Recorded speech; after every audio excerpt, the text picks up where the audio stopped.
नमस्कार, आप देख रहे हैं चौकस भारत और मैं ब्रजेंद्र। देखिए, आज बिहार के लिए एक ऐतिहासिक जो है वो दिन साबित हो सकता है, क्योंकि कहा यह जा रहा है कि भारतीय जनता पार्टी जो सत्ता पर काबिज होते हुए भी मुख्य भूमिका में कभी भी सत्ता पर काबिज नहीं हुई। अब लेकिन समय वो आ गया है कि भारतीय जनता पार्टी को मुख्य भूमिका मिली है बिहार को संभालने की। जी हाँ, हम लोक भवन के पास हैं, यानी जो राजभवन है वहां पर हैं।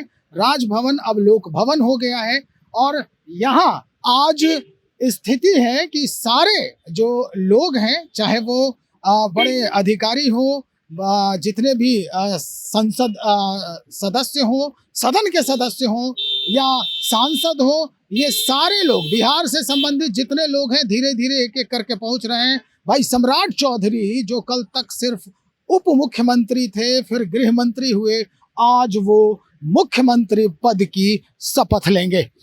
हम एक एक करके आपको सारी बात बता रहे हैं कि भाई आखिर जो सफर है सम्राट चौधरी का, राजनीतिक सफर, वो कहां से शुरू हुआ और कैसे शुरू हुआ। हालांकि 10:50 से सफर शपथ समारोह जो है वो उसे कंटिन्यू किया जाएगा।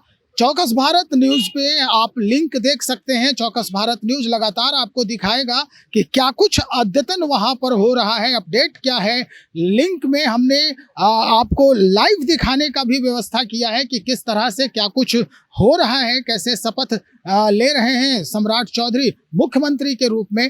तो निश्चित तौर पर आप की अब जो है यहाँ पर उपयोगिता है कि कैसे आप इसे चौकस भारत के साथ जुड़े रह सकते हैं, किस तरह से आप रह सकते हैं। तो हम आपको अब दिखा रहे हैं कि एक एक करके सारे लोग जो हैं वो यहाँ पहुँच रहे हैं। राज्यपाल महोदय के आवास है या यूं कहे कार्यालय, सारे लोग यहाँ पहुँच रहे हैं, चाहे वो लोजपा रामविलास के लोग हों, भारतीय जनता पार्टी के लोग हों, जनता दल यूनाइटेड के लोग हों, जिन्हें जिन्हें आमंत्रित किया गया है, ये सारे लोग पहुँच गए। एक तरफ मीडिया भी है और पोख्ता व्यवस्था यहाँ पर, चाक चौबंद व्यवस्था है, बैरिकेटिंग का पुलिसिया जो व्यवस्था है वो चाक चौबंद है, हर तरफ से सुरक्षा व्यवस्था तैनात किया गया है। अब हम आपको सीधे जानकारी देते हैं कि भाई सम्राट चौधरी जो आज से राज्य के मुखिया बनेंगे, राज्य के मुख्यमंत्री बनेंगे, उनका राजनीतिक जो सफर है, प्रारंभिक जो दौर है राजनीति का, वो कहाँ से शुरू हुआ और कैसे कैसे आज उन्होंने इस मुकाम को हासिल किया है। उन्होंने 1990 के दशक में राजनीति में कदम रखा, जब 19 साल की उम्र में राबड़ी देवी सरकार में वो कृषि राज्य मंत्री बने। बड़ी बात है, 19 साल की उम्र में सम्राट चौधरी ने राजनीति का जो ध्वजा है वो लेकर आगे बढ़ना चाहा और राबड़ी देवी जी की उस समय सरकार थी, राजद के सदस्य थे और वो उस वक्त जो है वो मंत्री बन गए 19 साल की उम्र में। हालांकि उम्र विवाद के कारण उन्हें बर्खास्त भी किया गया था, लेकिन 2000 में परबत्ता जो है जगह खगड़िया के पास परबत्ता है, वहां से आरजेडी के टिकट पर फिर से वो विधायक बने। अगर हम उनके दल बदल की कहानी कहें तो 2005 में उन्होंने जनता दल यूनाइटेड को ज्वाइन किया और जीतन राम मांझी की सरकार में वो उस वक्त मंत्री बने थे।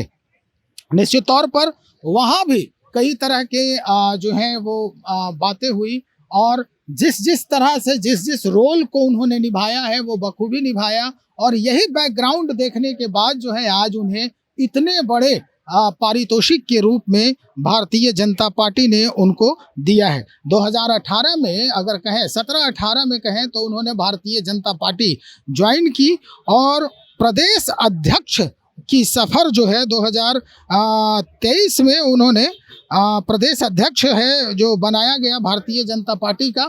उसके बाद विधान परिषद के विपक्ष के नेता भी रहे। 2024 में उप मुख्यमंत्री बने। 23 में बिहार भाजपा के प्रदेश अध्यक्ष बने थे वो 2023 में। फरवरी 2024 में उप मुख्यमंत्री बने। नीतीश कुमार के इस्तीफे के बाद 13 अप्रैल 2026 को वो यानी कि परसों भाजपा विधायक दल के नेता के रूप में उन्हें चयनित किया गया। सम्राट चौधरी के मुख्यमंत्री बनने के बाद बिहार में जो सबसे अहम जो मुद्दा है, या यूं कहें कि सम्राट चौधरी के मुख्यमंत्री बनने के बाद उनके लिए सबसे बड़ा जो चैलेंज है वो क्या हो सकता है, ये सबसे बड़ा सवाल है और अहम सवाल है, खास करके इस परिस्थिति में कि विपक्षी लगातार ये आवाज बुलंद करते नजर आ रहे हैं कि सरकार का जो खजाना है वो खाली है और सरकार जो है वो अभी जो वेतन है वो देने में अक्षम हो रही है, साबित हो रही है। तो निश्चित तौर पर एक बड़ी जो जिम्मेदारी है या बड़ा चैलेंज जो है वो सम्राट चौधरी के सामने खड़ा हो गया है। सबसे पहले अगर देखें तो कानून व्यवस्था सुधारना सबसे बड़ी चुनौती होगी। जातीय हिंसा, भू माफिया और ग्रामीण इलाकों में अपराध की घटनाएं लगातार जो बनी रहती है, जिसे नियंत्रित करना उनके सरकार के लिए पहली परीक्षा साबित होगी। कानून व्यवस्था की जहां तक बात है, उनके गृह मंत्री काल में कुछ सुधार तो हुए, लेकिन महिलाओं पर अत्याचार और जातीय दंगे अभी भी एक समस्या जो है वो बनी हुई है। फास्ट ट्रैक कोर्ट और सख्त पुलिस एक्शन से जल्द भरोसा बहाल करना यह सम्राट चौधरी के लिए बड़ा महत्वपूर्ण होगा, जरूरी होगा। विपक्ष इन मुद्दों को हमला जो है वो बोलेगा, इन मुद्दों पर हमला बोलेगा, ये तय है। अगर हम बेरोजगारी की बात करें तो युवाओं का पलायन रोकना दूसरी सबसे बड़ी चुनौती होगी। बड़े उद्योग, आईटी हब और स्किल सेंटर स्थापित करने होंगे ताकि स्थानीय रोजगार बढ़े। बाढ़ प्रबंधन भी हर साल की समस्या बनी रहेगी। उसके बाद राजनीतिक स्थिरता, ये सबसे बड़ा जो है वो महत्वपूर्ण मुद्दा है, राजनीतिक स्थिरता।